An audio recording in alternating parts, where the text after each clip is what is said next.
Let's talk about Luke and the Anteater.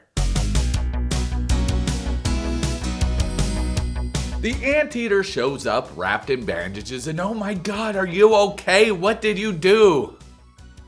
Did you hurt yourself from thinking too much? Because I see that brain tattoo on your shoulder and it just makes me think, why the hell do you have a brain tattoo right there? If I only had a brain, I'd be scheming every minute. My life, Luke, wouldn't be in it. If I only had a brain. Bitch, this ain't the Fifth Element. Take that shit off. Actually, don't take that shit off, because then you'd be naked in public and TLC would get something against them for having child porn or something on their show. I'm saying that because she's a fucking child, you know? Yeah. I want to be with you, and I never want to leave your side. They start talking about their stupid ass business adventure. I don't give a fuck about this. Luke has so many shitty business adventures. Look at his dumbass fucking glasses necklace thing that he bought off Temu that he's trying to sell for super expensive. Come on, man. You can't sell fucking glasses that turn into a medallion on your neck for a fucking exorbitant price. Nobody's gonna pay that shit because it looks fucking stupid, and it is fucking stupid. She says she needs time to accept him back, and who the fuck gives a shit? We already saw photos of her on her wedding day, so all this shit is fucking irrelevant. But it's time we love sex. Yeah, I get it. We've all seen Luke's peen because TLC forgot to blur it out on that one episode. So yeah, I get why she wouldn't want to have sex, because it's not like she can fill it anyway. So her and Matt go to this flea market where they meet this witch doctor who's gonna perform a spiritual cleansing in and around his peen. God damn, they're smoking the good shit in here. Bruh, I'm feeling it. Give me that Nutella, quick! Then they start cleansing that dirty, disgusting, stinky ass tiny dick of Luke's.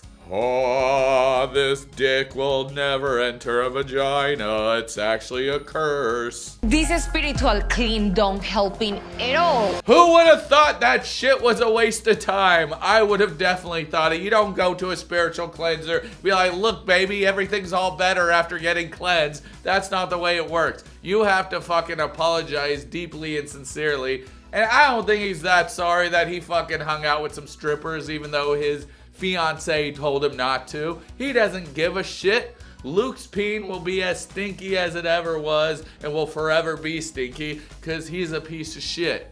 He doesn't take Madeleine seriously and he does whatever he wants to do, and that's why he's in this situation. Whenever he saw the strippers, he could have just turned around and left, but he was probably like, oh, it's not that bad. It's not gonna be horrible. Nobody's gonna care that much. It's one of those things where you ask for forgiveness instead of asking for permission, but in this case, you done fucked it. Now we're on to Greta and Matthew, but we cannot find them, so I have a guy on the scene to look for him. Lord Lucan, help me out here! Thank you, Dee-man. Yes, I'm jolly pleased to be here in Market Harbour, or rather not. I'm in Oxford, a place called with this delightful pond. Here's where they sat for that delightful picture, and of course, where Matthew is a complete spill end. About there. And from here we can pick up the story and take it off to the station, where Matthew is an absolute arse first is always the best way to approach uncomfortable seats. Now it was here where they first met on British soil, where Matt decided he would be a total country mile. Now it was here where Matt greeted Greta and reminded her that she smelled like shit and onions. And that made her think that he was a total coccyx and other amusing body parts. Now we're here outside Revive, where of course Matt said it was a bit too much to enjoy yourself more than once a week. We are British, you know. Steady yourself. Man, that's it from me. Back to the studio and Dee-man. I asked you to find Matthew and Greta, and you didn't. What the fuck was all that shit?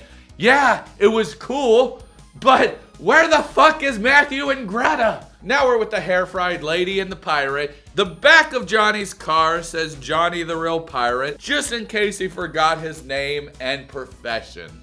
My mom's someone who has very high standards in general. They pick up Chloe's mom from the airport and then they go to Johnny's house where she looks disgusted right away. She then enters the house and My first impression of Johnny's house is that it needs a lot of work. this bitch is so bougie she wouldn't be happy unless if her daughter was living in a fucking mansion.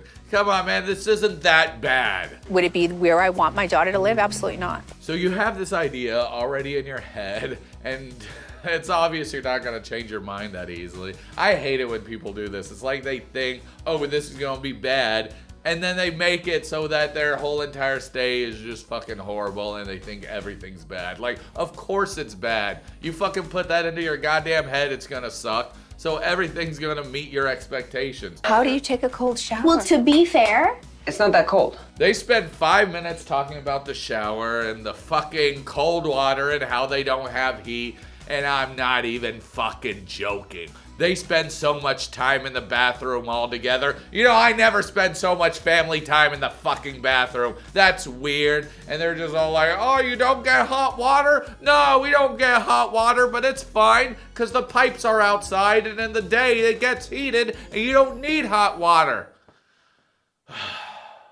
I got autism, that's my autism. I got autism, that's my autism. Violence takes the Chloe takes her mom to the car dealership where this guy pops out looking to take advantage of them. Two white ladies, today's my lucky day! They start talking about the prices, saying nothing is in their price range and asking about the $3,000, $5,000 type of vehicles. And the guy says you have to buy those online. And to show how privileged Chloe is, she then replies back with a, I would literally never buy a car from the internet. it has to be new and it needs 20 cup holders to hold my Starbucks. They start talking about how the mom pays for everything, and I believe it. And it's so weird, this whole conversation. They're doing like tick for tack. She's like, is that the way it goes, tit for tack? Tick for tack or tit for tack? I don't know what a tit for tack means. What the fuck is a tack? Anyway, they're just talking about the money that they're spending, and she's like, well, I spend all this money, and I don't think you're fucking grateful. Look, I gave you $600, and she was just like, That was for Christmas. yeah, she still gave you fucking $600. Thank you. It's really hard to tell Chloe that I'm cutting her off financially. And Chloe is super ungrateful for it all. What a fucking bitch. But she will either grow up really fast or go back to the States and be under her mom's tit once again. What do y'all think's gonna happen? Do you think she's gonna stick it out with the pirate? Or do you think she's gonna go back to the States where once again her mom will take care of her? Now we're on to Manon, and goddamn it, Manon is you know, usually I think she's a piece of shit. In this episode, I started feeling sorry for her. So let's talk about that. This episode, Manon gets too drunk. Everybody's asking her not to drink anymore, but she orders another drink, and I don't know. She doesn't look that shit-faced to me. She just looks really fucking happy. She looks like she's enjoying the moment, and I don't see her being belligerent or causing a scene at all, but that's just me. What do y'all think? Comment down below. Manon goes around to talk to people, and then this person says, Et je pense que Manon, elle éclate quand même assez fort d'un coup, quoi. C'est... you don't fucking say. So she goes to her aunt, who she always has problems with, and then she tries to talk it out with her, and she's just like, hey, I know we've had our problems in the past, but we can move on. Yeah, being drunk is the perfect time to have this conversation, but either way, it wasn't a bad conversation. It was okay. It seemed like they both agreed and they both settled on the same type of thing that they both want. Le passé, c'est le passé. Des fois, faut se dire ça. Now, I don't know what the hell happened. I watched this episode twice, and then I've had people explain to me what happened. But out of nowhere, Manon's outside arguing with her parents about what just happened, and I don't know what the fuck just happened. I think she assumed that me talking to Christine created some sort of drama. Something about a sister, and and something exploded. I don't fucking know. If anybody can help me, please explain it to me like I'm the biggest idiot in the world. Because I've literally watched this twice. Don't know what the fuck happened. Something happened. It's my fault though. Anytime Manon talks too long, I just sort of like, I don't know, start paying attention to other things. I'm like, ooh, I wonder what's inside my phone. Well, goddamn, not Manon. This is so much more interesting. So I don't know, I think right here, Manon's the one that's probably not a piece of shit. It seems like everybody's trying to make her look like a piece of shit when really she didn't do shit. Or am I getting that wrong? Please let me know. Anyway, that's the end of this episode. Luke's dick is still tiny. It's just a little bit more smoky now. Madeleine still has Nutella under her fingernails. And she doesn't have to have sex with Luke anymore. So it's a win-win. Lord Lucan is still looking for Greta and Matthew, but he can't find them, so goddamn it. Then we got Chloe Johny, the goddamn pirate without hot water. I thought pirates were always in hot water, but I guess you don't need a water heater for that. I don't know, that's a fucking dumb joke. I don't know why the fuck I said that. God damn it. Don't you hate it when you say something so fucking stupid and you're like, why the fuck did I say that? And then you realize you could just delete it while editing, but you don't. And we got Chloe, whose mom is trying to cut her off financially so she will be forced to live in the real world. Then we got Manon and Anthony. I guess Anthony still hasn't had his D played with, which is sad. Come on, Manon, just put it in your mouth. You'll get a way better Anthony that way. If you just do that one thing, you'll make him so happy. When they were talking about it, he was so ecstatic.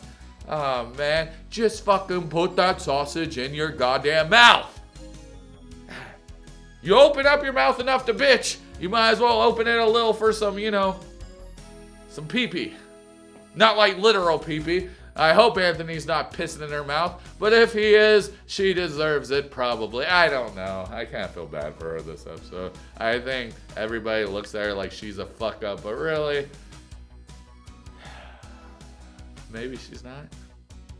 Alright, anyway, that's it for today. This is Dee-man Johnson III reminding you that I'm proud of you and you're doing a great job no matter what, so always keep it up. Don't forget to goddamn... Why do I always say don't forget? What the fuck was I gonna say afterwards? Don't forget to what? I don't fucking know. I had nothing planned. But you better not fucking forget it.